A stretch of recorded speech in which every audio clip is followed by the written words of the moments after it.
Ito na siya, tinanggal ko na siya. Hello! So, tatanggalin ko lang tong face mask from Anwa.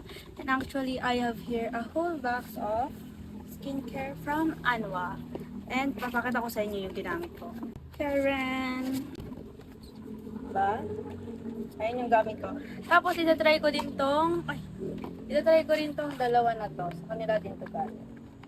And so far, ada pa lang yung nagagamit ko. Kasi kamukha siya nung sa Medicube, yung kulay pink nila. Ginagamit ko rin yun kasi, kaya ko na to trinay kasi isa na lang yung natira ko na Medicube na mask.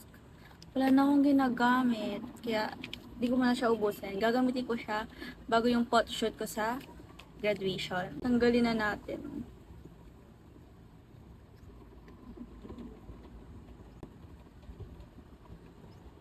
Wow! Ganda niya sa skin, oh. Siya, tinanggal ko na siya. Ayan siya. Nalagay ko yung yellow basket. Kasi may nabibili naman dito sa TikTok. Ayan.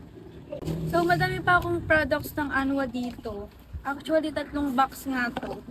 Hindi ko pa nagagawa ng ano yung iba. Kasi nga, gift lang nila sa akin yun.